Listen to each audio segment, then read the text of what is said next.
Al, why do you believe what you believe? You got here. Why do you believe it? Well, like I said, I believe it because I looked. I didn't just take what I was told my entire life. I looked around, and to me, evolution seemed completely incredulous. Other religions seemed to be just completely insane. So this was the last place I ended up after, I read the Bible cover to cover a couple of times before making my decision. And while I still don't know everything about the Bible, it appears to be one of those books you could read it 100 times. You'll take something new away from it every single time.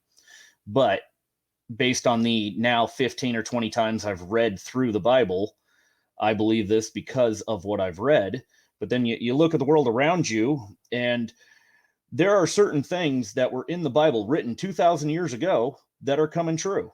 There are things right now coming true. The Bible talks about how people are going to be backbiters, haters of God. The man will leave the natural use of the woman. This one is actually, I believe, it's found in Romans. Said, men will leave the natural use of the woman and burn in lust for each other. Likewise, the woman will leave the natural use of the man and burn in lust for one another. Uh, Sons will hate their mothers and daughters will hate their fathers. We're seeing this all over the place where certainly it's happened in the past, but not nearly on the scale that we have now. And you can go through and say, hey, look, this is happening right now. This is applicable. You can read the Bible and go, the answers that are in this book are useful today. When you come across scenarios, you can remember back in your mind and read in the Bible where it said Jesus or a disciple or any one of the characters in that book came through a similar situation, and this is how they handled it. You can handle it in that fashion, where Jesus says, if he strikes you on your right cheek, turn to him also your left cheek. Don't start a fight. You can use that. You can use that right now, and it'll keep you in a better position overall. I found nothing objectory into the Bible, and the way we read the Bible has just aligned most with Seventh Day Adventism versus other religions. Okay, so Al, you just opened the can for me, brother. So I want to go back to something that you've mentioned, and I haven't repeated up to this point intentionally. So you not in that last section, but in the other sections, you or parts of our format, you've mentioned that Seventh Day Adventists, you take the Bible literally, that it's black and white. Is that correct? Much more so than any other religion that I've found. There's certainly still symbolism, but when the Bible does make a blank statement, we take it as that blank statement. We don't try to translate it and make it mean something else, just because you know. Come to find out, at the end of the day, God's not a one size fits all. He loves you. He wants you to be happy. Do whatever you want, kind of a God. There is actually a foundation that He lays for how He wants us to live our lives. Okay, but and again, I always want to use the guess verbiage. You've said on multiple times that it's black and white, correct? Yes, Okay, absolutely. okay. Because I never want to misrepresent, misquote, and be accused of any of that bullshit. So I want to make sure we're on the same page. So um, you stated that you've read the Bible cover to cover 15 to 20 times. Is that accurate? Yes, Okay. absolutely. I unfortunately can't claim I have the whole thing memorized. I'll get there someday, Well, but I've even certainly 15 read to it. even 15 to 20 times, you're not going to memorize that whole thing. Oh, not even remotely. It's a bit of a book there for you. But Yeah. yeah, I've got the grasp of the Bible pretty good, I think. Okay. All right. Uh, so a couple uh, kind of things I want to touch before I dig into the meat of what I want to ask you. First of all, pro- prophecies from the Bible regarding, even from the Old Testament to the New Testament, and even from New Old Testament or New Testament to present day, you realize that those are, like, if you gave me 1,000 years to fulfill a prophecy, that's really really simple. You realize that, right? Only if I gave it to you personally. Now, when I trusted And that prophecy into tens of millions and even billions of people, that makes it quite a bit more difficult. Well, just like the life of Christ, people talk about the book of Isaiah and like, oh well, this was prophesied this long ago. Well, hell, you give me that long to construct a story of a man, a person, or a situation. Like it's very very easy to put that together if I already know the formula. That's not a prophet. That's not even a prediction. That's just I had access to that book way before you did, and I can now paint this picture and I can construct this story. So that's why for a skeptic uh, that looks at that, it's like, well, that's not really a prophecy. You follow what I'm saying? Yeah, I understand you. But like I said, if I entrust something to you and give you 1,000 years to do it, you'll have no problem under the sun making that happen. Now, with if you want to go with Isaiah to the New Testament, Joseph and Mary, they had no clue that they were supposed to be the person. They just happened to be going to their hometown because they were told to go register for taxes. Joseph and Mary did not get married and go, "Hey, you know what? Let's put this together and let's go have this baby here. Let's just conveniently, there's only going to be a stable open for us. Let's all right that I don't believe that was happening. It was because they were ordered by the Emperor of Rome to report to their hometowns, which in Jesus or in Joseph's case was Bethlehem. He was told to go there. He didn't have a choice. Otherwise, you could have picked any one of the other. I have no idea how many Jews there were during that time, but if people were like that, you could have had 7 or 8 million Jews flopping into to Bethlehem at the same time, trying to pick out every stable under creation and having a baby. But the timing could not have happened. I mean, because you also have the story, the stars, the angels, and whether or not you want to believe in that, there was a star. And we do have historical accounts that that night there was a much brighter star showing up. Now, Joseph and Mary could never have known because the education they had back then, the most educated people were third graders compared to us. So suggesting that these people could put that together and go reconstruct this prophecy for their own benefit, I find that a little hard to believe. Okay. So, and I love that you took the Old Testament to the New Testament, because here's the thing: the birth of Jesus and the crucifixion and resurrection are found in the Gospels, right? So you're taking Isaiah to the New Testament where it talks about the birth of Jesus, the virgin birth. So first of all, if you look at the original text, the original Hebrew, there's no such thing as a virgin birth in the original Hebrew, the original text. I think the word's Alma. You can double check me, but that original text actually just says a young lady that's of age to bear. Has nothing to do with virginity or never having sex before. That was something that was added later to sensationalize that story. So that's first and foremost. Then the second thing, when we talk about the Gospels, and I love this part of this conversation, is no matter what part of Christianity you believe in, whether you're a Seventh-day Adventist, evangelical, Baptist, whatever it is, the problem is we're talking about four books that contain the two most important stories, or I guess the lifeblood, the cornerstones of that religion, which is the birth, burial, and resurrection of Jesus Christ. Yet nobody knows who wrote the books.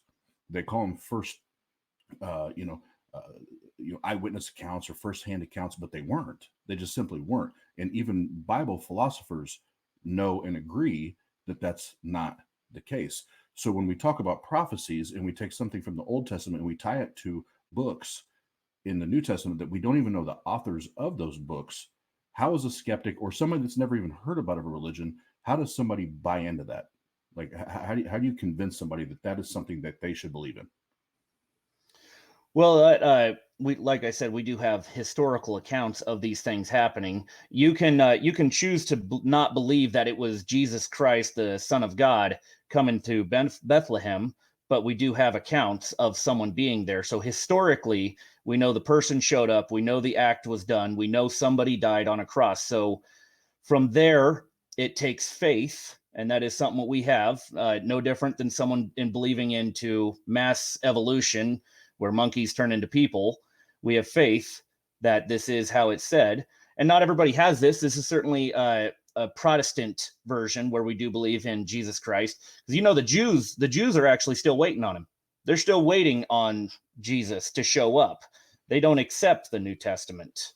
We Right, do. So there is certainly a moniker of faith happening there, to where we do Do, believe do, that is do you what's going mean on. in terms of like the warrior that they were expecting and that was going to lead them? Yes. Is that what you're?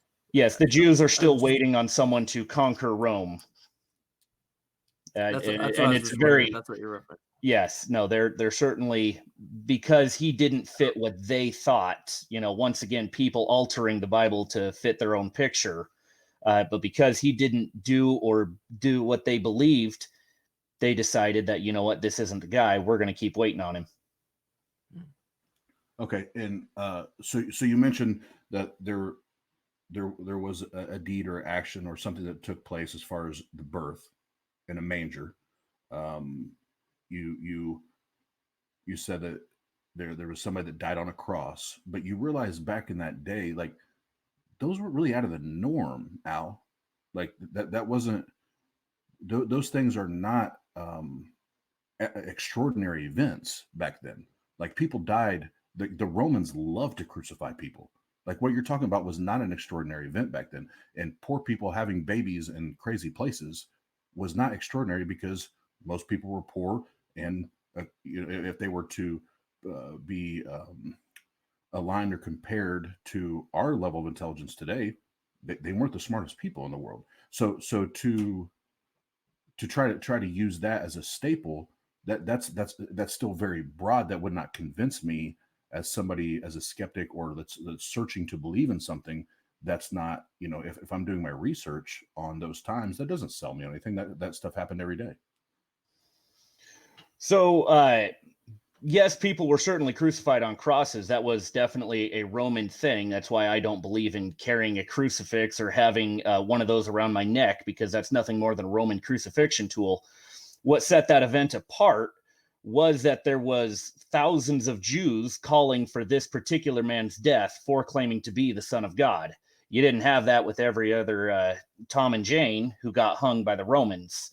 This one was a very specific event because, as he died, they stab him with the spear, and the blood and water comes out. They proclaim him dead. He gets put in a tomb, and he shows back up 3 days later, just as he said he would. He said, destroy this church and I will rebuild it in 3 days. Now, of course, the Jews still believe that, he meant the actual physical church, when in fact he meant himself. He is the church that he said he was going to rebuild. So, but no, Roman crucifixions may have happened every day, but certainly not in this manner, not with thousands of Jews screaming for this man's death, to the point where the Bible says the Pontius Pilate gave him a choice. Here, you can have Jesus back, who has committed no crime against Rome, or you can have Barabbas, who is a convicted murderer who was who was supposed to be hung next to Jesus for being a convicted murderer. And the people screamed, "Give us Barabbas." So that event is very much different from any other average Roman crucifixion. And with all due respect, Al, if you're willing to buy into the stories of 4 books that we don't know the authors of, absolutely. But that's where, as a man that tries to, for me, I'm speaking personally, for somebody that tries to think logically and apply reason, I'm not going to. I don't care if it's a business book. I read tons of business books and leadership books. I'm not going to read and take seriously a book that I don't even know who authored it. That makes zero sense to me. So when we refer it back to, well, this person said this, and we didn't truly have eyewitness accounts. Like they weren't eyewitness accounts, and we're going to tie, like, literally, if I'm a believer, and I was for most of my life, like I'm literally tying my life and how I live my life to those 4 books are really the pillars, to those pillars of that book.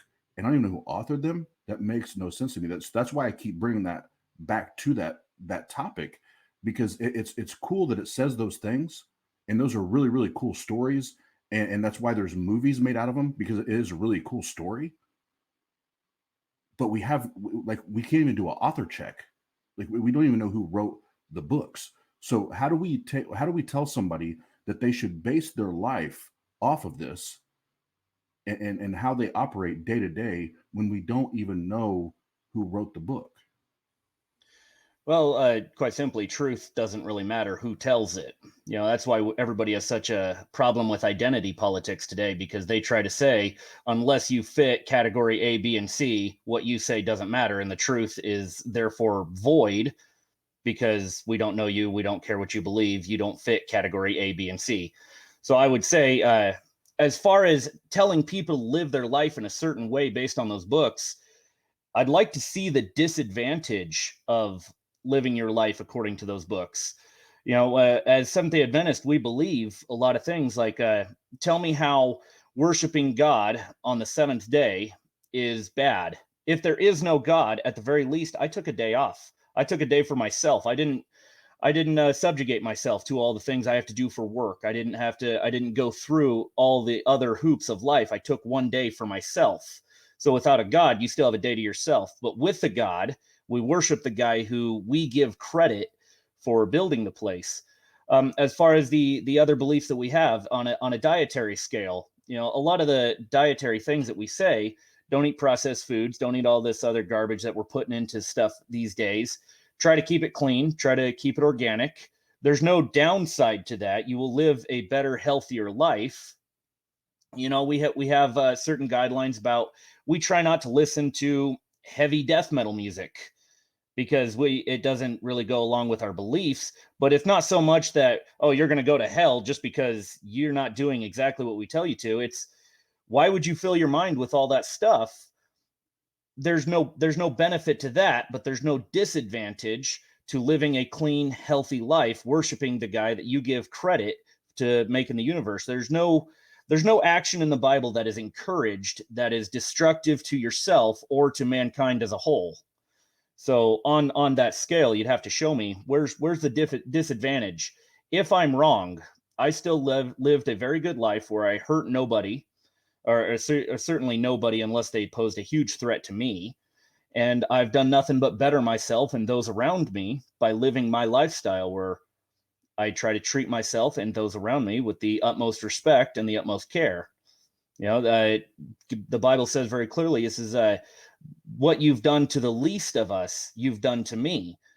So God tries to paint a picture. It's like, look, every time you help a homeless man, you're helping me. Every time you help, maybe help make a politician see something that's true. That'll be very difficult. But if you do that, you're helping God. And so there's nothing wrong. Whether I'm right or wrong, there's no disadvantage to the way I've chosen to live and what I've chosen to believe, because I do so with others in mind as well. There's no downside. Okay, if I can just say one more thing, and I'm gonna let Mike ask his questions here. I've been talking the whole time, but so I would agree with some of the things you said as far as diet and some of the practical things that you're doing, or what the people in the Seventh Day Adventist community do. But where I think we might disagree is you. In my notes, I put it down here. You talked about in especially I think it was the Old Testament you quoted, where it was that men would give their lust over to other men, and women give theirs lust to other women, that sort of thing. So Al, do you believe that homosexuals will go to or deserve to go to hell? Well, I certainly won't say that they deserve to. That's not my rule, not my place. Uh, but if you think about it, as funny as this may sound, let's compare Christianity to a biker club. If you join a biker club and then decide, you know what, I don't like bikes, are you going to stay in that biker club? You're not. So in Christianity, yes, God says that homosexuality is an abomination. He says that, New Testament and Old. He says this. So you can decide whether or not they deserve to. I certainly am not, because I do know a couple that I think are wonderful people. But I can tell you, if the Bible is to be believed, which I believe it, yes, they will end up in hell. Okay, so I'll close this, and this is typically how I close this conversation, and I'll give the the very brief rundown on this, and Mike knows what I'm going to ask, and I'll do the short version, like I said. Uh, Al, do you believe that God is love according to the Bible? Yes, I do. Okay, and you believe that that's his identity, or quote unquote DNA, so to speak, not just a characteristic. Is that correct? Yeah, I would say that. Okay, so if he was an all-knowing and all-loving God, and then in Corinthians, I believe it's 12, he gives his definition, biblically, what love should look like and act like. Is that correct? Yes, it Okay. is. All right. So in there, it speaks of love being patient, and love being kind, love, persevering. But the biggest one that I pull from there uh, for people that maybe have never read the Bible and are curious, or talking to someone that is a Christian, they want to get down to the bottom of this conversation. It says, love does not keep account of wrongs. Yet, he created his creation, being an all knowing, all loving, all powerful God, knowing exactly what was going to happen, and still is going to send them to hell. Or I know Seventh day Adventists believe in destruction. Is that correct? Yes, there's a whole nother conversation we can certainly have about that, but But but you're but, painting a but bit of a different picture there. So yes, love is absolutely all those things. Love holds no account of wrongdoing. However, where we differentiate is that when I do something that is considered wrong by the Bible, I will recognize that. And I will say, you know what? I pray to God as like I messed up. Help me to not mess up again. People who are homosexual, and there have been some who have realized through the Bible that it is wrong and they have changed their lives. It's doable. They've done it. But others, particularly the LGBT community, they have no such accountability. Now, they're not, most of them are not Christians, and it's not my place to judge. Like I said, according to the Bible, yes, they're going to hell. Do I want them to? Absolutely not. And is it my place to judge whether they are right or wrong? No, no, it is not. They will live their life, and I hope they're happy. It makes me sad to see in the Bible that yes, those people will go to hell, but where they differentiate from us is that they have no such notion of going, you know what, I'm messing this up. Instead, as we have seen in the news time and time again, they throw it in our faces and say, you will accept me or there will be consequences. And this has been evidenced by the bakers in Oregon that we've all heard about, who just said, hey, I don't want to bake a cake for a gay wedding. I'm not going to do this. And that's a right. And they have suffered for it every day since then. They've been getting death threats quite a bit. I actually heard these people. They came up to my town and told their story at our church. So like I said, when I mess up, I realize my mistakes. I pray to God for forgiveness, and I do my best not to make these mistakes again. But when people will refuse to see their mistakes and just keep doing it over and over and over again, now we've got a whole another problem. God doesn't hate you. God doesn't suddenly no longer love you because you're not doing what he says. But if you are going to go over and over, do over and over again the things the Bible says are an abomination and be proud of them, holding no accountability for yourself, our heaven isn't heaven for you anyways, because you clearly have shown that you don't want to live by the beliefs that are outlined by the Bible. Now, you and we can talk about whether or not we believe this is right or wrong, but according to the Bible, no, they would not make it because they have no reason to believe that they should be sorry for what they've done. Okay, and I'll close on this. And I told you this on the phone that I will always very clearly state when I disagree with uh, with the religion, a worldview, and never the individual. So I still respect you as a man. I could not disagree more with that. I would never serve a God that would allow his creation to go to hell because of a lifestyle choice, or even if they're born with it. So I completely disagree with you. I could not serve a God like that. And if we are all His creation and we all don't get to enjoy His benefits, even if you demonstrate to me today that He's real, I choose not to serve that God, and I'll serve my punishment elsewhere.